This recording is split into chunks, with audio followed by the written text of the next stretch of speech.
Hey everyone, welcome to the Everyday Human podcast. My name is Easton Taverna.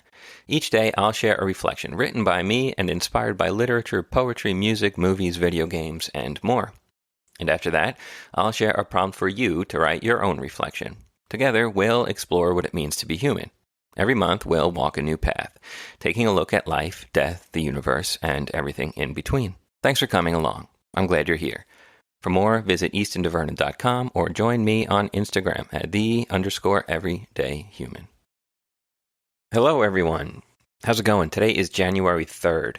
Welcome back to the Everyday Human.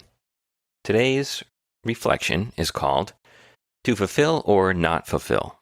That is the question. And today's entry into the book or episode of the podcast was inspired by Clarice Lispector. Clarice Lispector, if you're not familiar with her, was a Ukrainian-born Brazilian novelist and short story writer. I first came upon her work through the title of a song, actually, by the Japandroids, Near to the Wild Heart of Life, which, actually, that song title may not have been referencing Lispector's novel, Near to the Wild Heart. It very well may have been referencing the line from James Joyce's Portrait of the Artist as a Young Man. I think that's probably more likely. But this was a couple years back, and I don't remember exactly how I went down this rabbit hole to come upon Lispector's work. I was maybe looking up the lyrics to the song, or just thinking, what is this title from? It could have been from them. I wasn't familiar with that particular line, so I looked it up, and I think one of the first things that came up was Lispector's novel, Near to the Wild Heart. So I started looking into it. I was reading a little bit about it, and it sounded really interesting to me. And so did Lispector and her work. So I picked up a copy of the book, and that was the first book of hers that I read, Near to the Wild Heart. And it was really, really good. But back to that line from Joyce for a second. Let's hear the whole thing. It goes like this. He was alone. He was unheeded, happy, and near to the wild heart of life. He was alone and young and willful and wild-hearted, alone amid a waste of wild air and brackish waters, and the sea harvest of shells and tangle and veiled gray sunlight.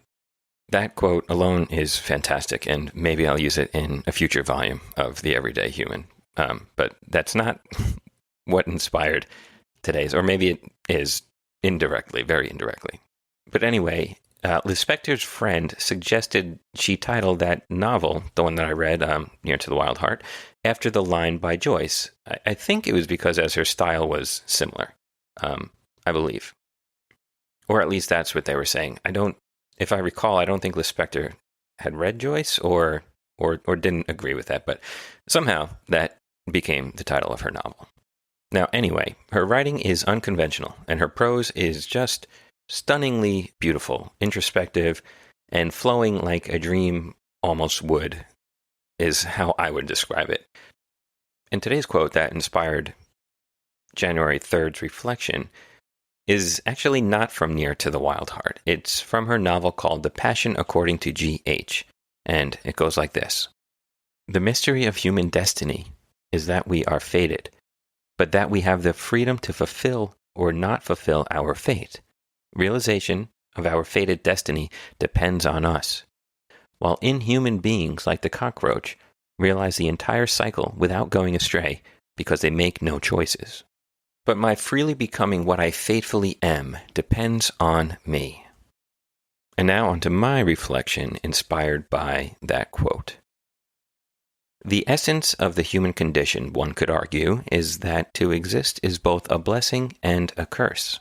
We are blessed with life, with the ability to choose the paths we walk, to a degree, and experience the gamut of emotions that accompanies our actions. We're able to laugh at a comedy of errors and at our own reflections in the mirror, to be moved to dance by drums or to tears by a symphony of strings, to make love with a partner one day and then mourn their passing the next, to feel anger at injustice and then forgive the wrongdoings of others, to be urged to scream at the top of our lungs by the majesty of mountains, or be silenced by the vastness of the oceans. But at the same time, we are cursed with consciousness, the consequences of our actions, and the knowledge that one day it will all end. And we have to carry with us the simple truth that we do not know what awaits us on the other side.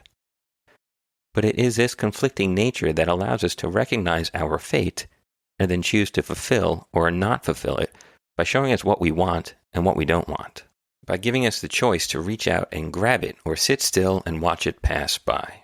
How could you then, after tasting the blessings of life and basking in the twilight of its curse, the recognition that it will one day end and must be cherished now, ever live as the cockroach, never going astray and making no choices?